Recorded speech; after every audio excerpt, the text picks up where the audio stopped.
नमस्कार। दोपहर न्यूज के विशेष कार्यक्रम शाम के अखबारों की चर्चा चाय के साथ में एक बार फिर हम आपके साथ हैं। हमारी कोशिश है कि हम आपको 10 से 12 मिनट तक इस कार्यक्रम में अधिक से अधिक जानकारी दे सके और अखबारों की हेडलाइन से आपको रूबरू करवा सकें। शहर में आज पूरा शहर धर्ममय हो गया, पूरब से पश्चिम तक और उत्तर से दक्षिण तक। अगर आप देखोगे तो सब जगह में धार्मिक आयोजनों की ऐसी बहार बही है कि इसमें पूरा शहर ही जो है अपने आप बिना किसी उसके शामिल होता चला गया। कुछ जाम में फंस गए, कुछ जाम के बाहर फंस गए, जो जहां थे वहीं वहीं रुक गए। आयोजन बहुत बड़े बड़े थे, इसलिए जो है इन आयोजनों को लेकर कोई तैयारी शायद पहले से प्रशासन की नहीं दिखी। अगर होती तो बहुत सारे क्षेत्रों में राहत की सांस लेते लोग। हम बात करते हैं अगर तो सबसे पहले अगर हम बात करते हैं राज मोहल्ले पर खालसा कॉलेज में आज गुरु नानक देव जी का प्रकाश पर्व है। प्रकाश पर्व था। सिख समाज ने वो तो अंदर की व्यवस्था थी पर भी बाहर फिर भी थोड़ा बहुत उसके जाम लगा। पर इधर अगर आप आ जाए तो जैन समाज के 108 रथ जो है निकले और उनके कारण पूरा ये पश्चिमी क्षेत्र जो है पूरा हिल गया। इधर जो है बिरसा मुंडा का होलकर कॉलेज में आयोजन हुआ है, संघ द्वारा ये आयोजित था, उसमें भी भारी भीड़ भाड़ रही। कुल मिला के शहर आज पूरा लगभग सवेरे से ही सड़कों पर दिखा। खबरों की हेडलाइंस की बात हम कर लेते तो अग्निमाल के हेडलाइंस में आपको बता देता हूँ। एक तो एमपीएसआरटीसी की बसें मतलब नया रोडवेज फिर से प्रारंभ हो रहा है और नई और अत्याधुनिक बसें इसमें चलेगी। अब कैसे चलेगी ये तो समय देखना पड़ेगा, क्योंकि वैसे ही AICTSL घाटे पे चल रही है शायद, इसलिए भी शायद इनको देखना पड़ेगा कि एक बार फिर घाटा उठाने के बाद घाटे की बात होगी। सभी अखबारों में खबर है 150 साल पुराने रथों के साथ यात्रा निकली है। पूरा शहर ने देखा, सोने चांदी और कास्ट के रथ बने हुए थे ये। इसी के साथ में शहर के 2 तालाब जो है वो ठेके पे दिए जाएंगे और बुधनी का चुनाव निपटते ही वापस भाजपा के नेताओं को निमंत्रण मिल गया, उन्हें महाराष्ट्र जाना है, पर्यटन का दौर शुरू हो जाएगा। प्रकाश पर्व था आज, उसको लेकर भी आयोजन हुए। ये तो थी महत्वपूर्ण खबरें जिस पर हम बात करना। हम सबसे पहले खबरों को अगर हम बात करते हैं, सबसे पहले हम बात करने कि नए रंग रूप में आएगी रोडवेज की बसें। अत्याधुनिक बसें शहर में दौड़ेगी। ये जो पुरानी बसें चल रही है भंगार में जाएगी क्या? जब सड़क परिवहन निगम हमारे यहाँ बहुत समय पहले बंद हो चुका था, सड़क परिवहन निगम को नए सिरे से ला रहे हैं और इसकी कमान मनीष सिंह जी को दी गई है। एक बड़ा ये बदलाव करके ये लाए हैं। लगता है कि मनीष सिंह जी जिस चीज को हाथ में लेते हैं उसके नतीजे देते हैं। पर अब सवाल ये उठता है कि AICTSL जो पहले से कंपनी चल रही है, वो भी सरकार के अधीन ही कंपनी है, AICTSL की इन बसों का क्या होगा? जब सड़क परिवहन निगम चालू होगा तो इनकी जो बसें इंटरस्टेट चल रही है, स्टेट के अंदर चल रही है, उनका क्या होगा? एक बड़ा सवाल खड़ा हो रहेगा। हाँ, इस पे एक और भी बात होना चाहिए। मेरे को दोनों बातें लगती है। एक तो मुझे लगता है कि मनीष सिंह का जब निश्चित रूप से नगर निगम में उपयोग किया, चाहे मेट्रो में उपयोग किया, उन्होंने अपनी प्रतिभा का लोहा तो मनवा दिया शहर के अंदर। ये तो मानना पड़ेगा कि जो भी आज आता है वो मनीष सिंह जी को याद जरूर करता है कि यार कुछ भी हो, काम करने वाले अधिकारी का दबाव तो होना चाहिए शहर में। अब बहुत दिनों से उनको शायद लूप लाइन में भी रख रखा था, तो ऐसा लग रहा है कि एक बार फिर उनको ऐसी तोप दे दी जिसमें ना तो पीछे से 15 छेद हैं और आगे से 15 छेद हैं। अब इसके बाद भी मानना पड़ेगा, अगर इसको वो ठीक ठाक स्थिति में लिया है तो फिर मानना पड़ेगा कि मनीष सिंह जी वाकई मनीष सिंह जी हैं। इसके अलावा अगर हम बात करते हैं दूसरी खबरों की, तो एक इसमें ये ठेके पर देंगे शहर के 2 बड़े तालाब। 5 साल संभालेगी एजेंसी, निगम नहीं कर पा रहा है देखभाल। तो निगम तो बड़े तालाबों की देखभाल भी नहीं कर पा रहा है। मुझे लगता है सभी तालाबों की हालत एक जैसी, तो सभी ठेके पे जाना चाहिए। नगर निगम में ये प्रस्ताव परिषद बैठक में आया था कि तालाबों को PPP मॉडल पर दे दिया जाए ताकि इनका संरक्षण होता जाए, नहीं तो समय के साथ ये तालाब खत्म होते जा रहे हैं, जिसका पुरजोर तरीके से विपक्ष ने विरोध भी किया था कि वो बगैर पॉलिसी के इसको रख दिया गया था। उस समय जलकारी प्रभारी बबलू शर्मा ने कहा था कि हम एक पॉलिसी बनाकर इसको फिर से प्रस्ताव को लेकर आएंगे, शायद उसी पर अमल शुरू हो रहा है वापस से। हाँ ठीक है, पर मुझे ऐसा लगता है कि नगर निगम को एक पूरी साफ सुथरी पारदर्शी पॉलिसी बनाना चाहिए तालाबों को लेकर, और कुछ नियम कानून भी बना देना चाहिए कि इस प्रकार से तालाबों के जो कब्जे और अतिक्रमण हो रहे हैं उसको नहीं वो किया जाए। बाकी तो सब अपनी जगह है। अब हम प्रभात किरण देख लेते हैं। प्रभात किरण की एक दो खबरें हैं प्रभात किरण की जो अच्छी हैं, उस पर हम बात कर लेते हैं। एक तो प्रभात किरण की खबर ये येलो बॉक्स को लेकर ये जो है बड़ा चल रहा है, और हर चौराहे पे रीगल टाकीज पे और स्टारलाइट टाकीज वाले चौराहे पे बॉक्स ही बॉक्स बना दिए थे। तो समझ नहीं पा रहे, तो जब तक लोग समझे बॉक्स गायब हो गए। बॉक्स भी गायब हो गए भाई साहब। और इसके अंदर सबसे बड़ी विडंबना ये है कि बॉक्स तो बना दिए गए, शहर में मैक्सिमम जगह स्टॉप लाइन नहीं है, जेब्रा क्रॉसिंग नहीं है। वो कब बनाएंगे? आम लोगों को पता नहीं चलता है कि उन्हें पैदल चलने का उनका रास्ता कौन सा है। स्टॉप लाइन पता नहीं, गाड़ी वालों को मालूम नहीं कहाँ रुकना है। अच्छा, पर ये बॉक्स लाइन होती क्या है, मतलब क्या है कैसे? बॉक्स लाइन का सीन ये है कि बॉक्स लाइन में तब तक आपको आगे नहीं बढ़ना है जब तक उस बॉक्स में कोई खड़ा है। उस बॉक्स का नियमों का एक नया टेक्नोलॉजी है जो दुनिया भर में उपयोग की जाती है। हमारे यहाँ भी इसका इस्तेमाल किया गया, जेब्रा क्रॉसिंग बना के लोगों को समझाने, लोगों को समझने में बहुत टाइम लगा। और बहुत सारे लोगों को अभी भी नहीं पता है कि बॉक्स लाइन, येलो बॉक्स होता क्या है। वो ये समझे कि यार अच्छा लग रहा है, चौराहे पे जब रंगीन रंगीन हो गया तो अच्छा लग रहा है, चौराहे पे निकलने में सुंदर सुंदर दिखता। पर वो एक ही बॉक्स में दो लोग खड़े हो जाते थे जी। अच्छा, इसमें एक और चीज थी कि जिनको नियम कानून का उल्लंघन करना वो तो बॉक्स काटते कूटते निकल ही जाया करते, तो उनके लिए तो कोई प्रावधान बना नहीं है। अच्छा, उनके लिए बना हुआ है जो भैया नियम कानून का पालन करते हैं। यह भी बात मानना पड़ेगी, शहर में नियम कानून वालों के लिए बड़ा बनाने के लिए व्यवस्था लगा रखी है पुलिस ने। एक और पत्रिका की खबर है उत्तम राठौर जी की। उत्तम राठौर जी खबरों में वाकई अलग अलग ढूंढ ढूंढ के लाता है भाई अपना। ये खबर है कि इंदौर को कश्मीर बना दिया है। कश्मीर बना तो नहीं, पर यह है कि शायद केसर की खेती को लेकर जो है ठंडक और कश्मीरी पक्षियों की चहचहाट और गायत्री मंत्र और कमरे में उगाई जा रही केसर, इंदौर के किसान भी नए प्रयोग करने में और नवाचार करने में जा रहे हैं ना। मुझे लगता है कि और भी एक दो खेती ऐसी जो अपने आप इंदौर में करने लगे हैं। और मानना पड़ेगा जो आगर मालवा में आखिर धंधा कर ही दिए इंदौर के किसानों ने, मिल मिला के सारे प्रयोग करने के बाद में तो अभी तक खाना पड़ता है। अब बोले भी अच्छा लगता है कि हम आगर मालवा के संतरे खा रहे हैं भैया ना, ये अच्छा लगता है। पर ये क्या है, ये इसमें क्या है? अच्छा, केसर की खेती नई नहीं है। मऊ के पास में केसर की खेती किसान बहुत समय पहले कर चुके हैं, लोहा बना चुके हैं। अब बात कर ले हम तो ड्रैगन फ्रूट भी इंदौर में उगने लगा है, जो विदेश से आता था हमारे यहाँ पे। अब हमको जाने की जरूरत नहीं है, चीन से आता था। मतलब इससे जो बनाने की जरूरत नहीं है। जितने विदेशी फल है वो भी इंदौर में हो रहे हैं और हाइब्रिड हो रहे हैं। जामफल का आकार बदल गया है। अभी आप बाजार में देखना है सीताफल देसी सीताफल आ नहीं रहा है। जो सीताफल बड़ा सा सुंदर सा आपको दिख रहा है, बड़ा सा दिख रहा है, वो टेस्टलेस है, पर वो सीताफल देख के आकर्षित करता है। तो ये सारी चीजें हमारे यहाँ होने लगी है। पर एक बात तो मानना पड़ेगी, जो टेस्ट आपके देसी उसमें होता है, मतलब अपने मान लेते हैं कि जो देसी सीताफल में है या देसी जाम में है, वो ये हाइब्रिड में नहीं आता है। ऐसा भूसे जैसा, मतलब कुछ टेस्ट फीका रहता है, वो मिठास नहीं रहती है। पर ठीक है, आने वाली जनरेशन के लिए हाइब्रिड के सब सामान पैदा हो ही रहे हैं। गेहूं हाइब्रिड आ गया है, ये सब चीजें होगी।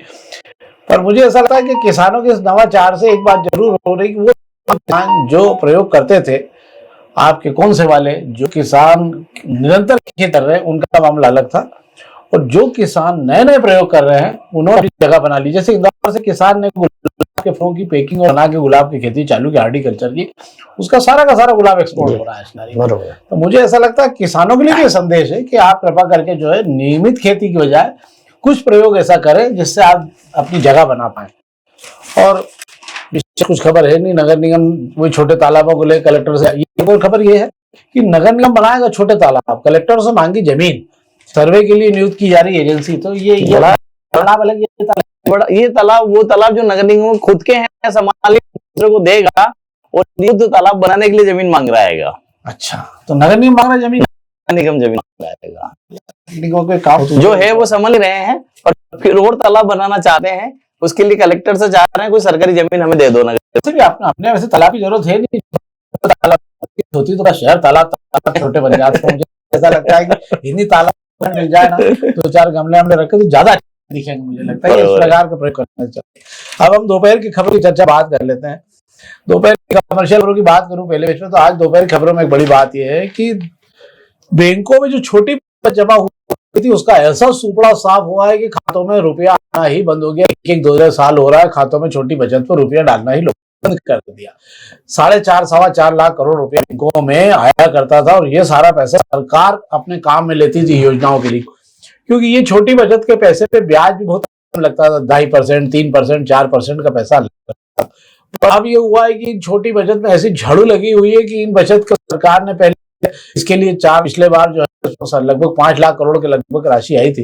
इस साल के लगभग 4.7 लाख करोड़ का सरकार ने बैंकों में 4.2 लाख का करोड़ रखा।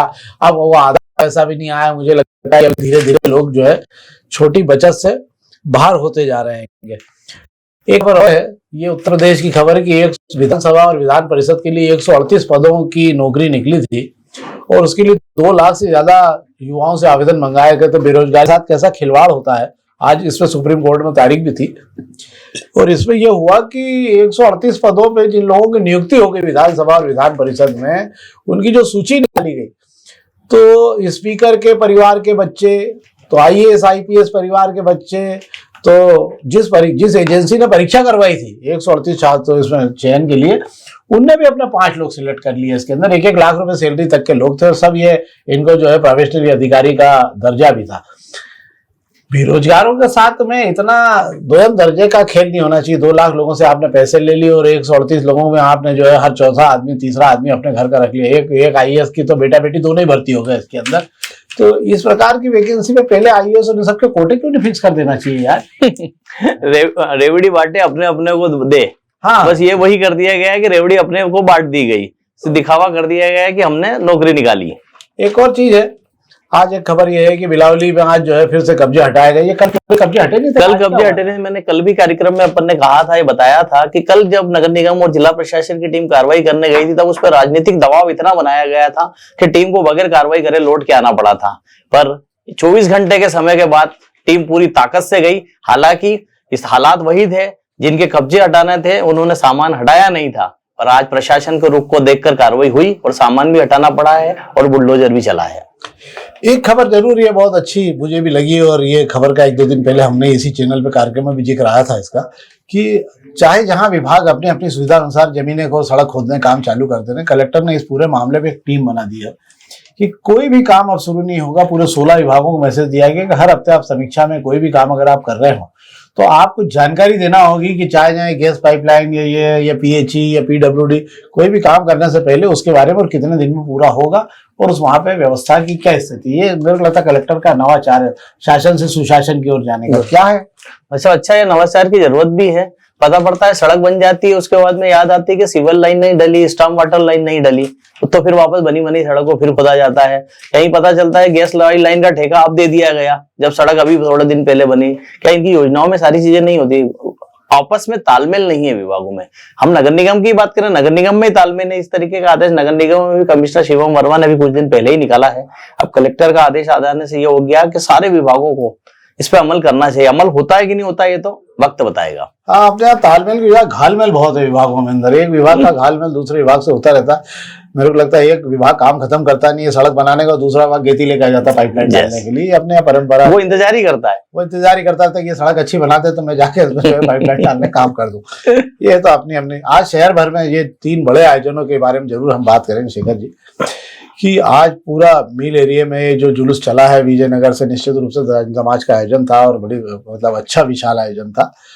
पर क्या प्रशासन या यातायात विभाग को ऐसे बड़े आयोजनों को लेकर कोई मानसिक तैयारी करना चाहिए या नहीं? पूरे शहर में ऐसा जाम लगा है आज सवेरे कि बच्चे स्कूल जाने, जो जिन लोगों को इधर जाना था, जो कोचिंग वाले थे, जो बसों में बैठे थे, जो जहाँ थे वहीं फंसे पड़े रहे और 1-1 डेढ़ घंटे बाद भी यही बोलते रहे कि हम यहाँ फंसे हुए हैं, जाम में अभी निकल नहीं पा रहे हैं।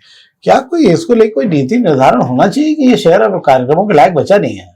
भाई साहब, इस कार्यक्रम को लेकर ट्रैफिक पुलिस ने एक रोड मैप भी जारी किया था, पर जारी करते करते देर कर दी। आज सुबह ही जारी किया। रोड मैप जब तक जारी किया, जब तक तो सुबह कार्यक्रम का रथ यात्रा का समय हो चुका था। इसको रथ यात्रा निकलनी है, सारी जानकारी थी। इंदौर में एक रिकॉर्ड बनाया दिगंबर जैन समाज ने। आज जो रथ यात्रा निकाली उसके अंदर देश भर से सोने, चांदी और काष्ठ के रथ बुलाए गए, जो इंदौर में पहले कभी नहीं आएंगे। इस रिकॉर्ड के लिए नो डाउट साक्षी पूरा शहर बना था। ट्रैफिक पुलिस को इसकी तैयारी जो थी 2 दिन 3 दिन पहले उसका जारी करनी थी कि इस रूट का इस्तेमाल ना करें, यहाँ दिक्कत हो सकती है। पर ट्रैफिक पुलिस ने आज सुबह, कल रात को जारी किया, आज सुबह अखबारों में आया, तो उससे लोगों तक समझ पहुंचती, जब तक तो वो सुबह शुरू हो चुकी थी 7 बजे रथ यात्रा। वो तो गनीमत है कि उन्होंने और एक दिन बाद नहीं बताया कि रथ यात्रा का रूट मार्ग कैसा था। आप लोग ध्यान रखें, हमारी गलती नहीं है इसके अंदर। चलिए, ये तो थी आज की हमारी अखबारों की चर्चा। जो महत्वपूर्ण खबरें थी हमने आपको बता दी हैं। अब हम कुछ राजनीतिक चर्चा कर लेते हैं शहर को लेकर। घूम फिर के चर्चा आ जाती है जीतू पटवारी पर। कल गोविंद सिंह ने एक बार फिर जो है मोर्चा खोल दिया जीतू पटवारी के खिलाफ। अब कुल मिला के जमा पूंजी मुझे लगता है कि साथ कोई 1-2 ही नेता रह गए होंगे जो पटवारी जी के साथ खड़े हों। बाकी तो सब नेता बोल चुके हैं कि ये जो बनाई गई कमेटी, कार्य समिति बनाई गई है, इस कमेटी में कोई पूछताछ नहीं की गई, और जो पूछताछ की गई वो सब आधी अधूरी थी और उसमें किसी के भी जो है उनके लोग भी नहीं लिए गए। ऐसे में अब ये लग रहा है कि जीतू पटवारी के लगातार मोर्चे खुलते जा रहे हैं। क्या है, कुछ स्थिति बनेगी ठीक ठाक स्थिति कि अब खत्म है, क्या है? भाई साहब अभी तो जो उपचुनाव हो रहे हैं विजयपुर और अपने यहाँ बुधनी में, इसके नतीजे जीतू पटवारी के लिए बहुत अहम रहेंगे। कांग्रेस की हालत पहले ही खराब है, इसके अंदर नतीजे अगर कांग्रेस के माकूल नहीं आते हैं, या जीतू पटवारी ने खुद ने जाके संघर्ष किया है, उस नतीजे के बाद अगर ऐसा होता है तो जीतू पटवारी के लिए मुश्किलें और बढ़नी है। वैसे भी जीतू पटवारी जब से प्रदेश अध्यक्ष बने हैं मुश्किलें कम नहीं हो रही है, बढ़ती ही जा रही है। उस पर रही बात ये प्रदेश कार्यकारिणी समिति बनाने की, प्रदेश की जो टीम बनाई है उससे प्रदेश के ज्यादातर नेता नाराज हैं, और नेताओं का असर यहाँ इंदौर में भी दिखाई दे रहा है, जो अपने ही बड़े नेताओं की जन्मतिथि पुण्यतिथि पर नजर नहीं आ रहे हैं। हाँ, और देखो वैसे भी कमलनाथ जी अभी जन्मदिन मनाने के लिए छिंदवाड़ा पहुंच रहे हैं, पर वो दोनों सभाओं में कहीं गए नहीं, शायद दोनों जगह सभाओं में कहीं बुधनी में और उसमें गए नहीं। पर मुझे ऐसा लगता है कि बुधनी का परिणाम तो सारे लोगों को मालूम बुधनी का क्या है, ले दे के गाड़ी विजयपुर पे ही है, जहां पर कांग्रेस के उम्मीदवार को मैदान में उतारा है, इसलिए दोनों तरफ भी खींचातानी है। वहां जो भी हो, पर कांग्रेस के पास सबसे बड़ा सवाल केडर बोझ बटाने और केडर बोर्ड जो है उसको बचाने का आएगा। एक और मामला भाजपा में आजकल कुछ नया चल रहा है, कुछ एक नया कार्यक्रम फिर लॉन्च हो गया उनका, कि क्या है? भाजपा में देव दिवाली के बीच में संगठन पर्व की शुरुआत हो गई है, बूथ अध्यक्ष बनाना शुरू हो गए हैं। आज ही कल ही प्रदेश अध्यक्ष वीडी शर्मा जी भी खुद भी किसी बूथ के अध्यक्ष बने हैं, और वहां पर उन्होंने इस बार भाजपा ने संगठन ने एक बड़ा बदलाव किया है कि संगठन में 33% महिलाओं की हिस्सेदारी दी गई है। ये हिस्सेदारी नीचे बूथ से शुरू की गई है। बूथ पर भाजपा की संरचना में 11 लोग होते हैं, उसमें 3 महिलाओं को रखने की बात कही गई है। तो ये संगठन पर्व शुरू हो चुका है आज से। अब जितने भी, हालांकि बूथ अध्यक्ष और मंडल अध्यक्ष बनना है, विधायक की पसंद से बनना है, इसलिए विधायक के दर पर कार्यकर्ताओं का पहुंचना शुरू हो गया है। पर कल तो भाजपा ने प्रेस नोट जारी करके, जो भाजपा का था कि इससे विधायक चुनाव से विधायकों को, सांसदों को सख्त निर्देश कर दिए कि वे कृपा करके किसी भी हाल में संगठन के चुनाव कार्यक्रम में उनका कोई हस्तक्षेप नहीं होना चाहिए और वे दूरी बना के रखें। कौन सी दूरी बना के रखें? भाई साहब नियम कायदे तो सिर्फ अपनी जगह बोलने के लिए होते हैं, काम वैसा ही होता है जो चाहते हैं विधायक। हाँ, नहीं, वैसे भी कहा था कि 70 साल 74 साल वालों को सेवानिवृत्ति दे दी जाएगी और वो आराम करेंगे। अब 75 साल और 76 साल सत्ता के लिए सब जायज है, 74 साल 77 साल के 80 साल वाले को भी टिकट दे दिया जाएगा।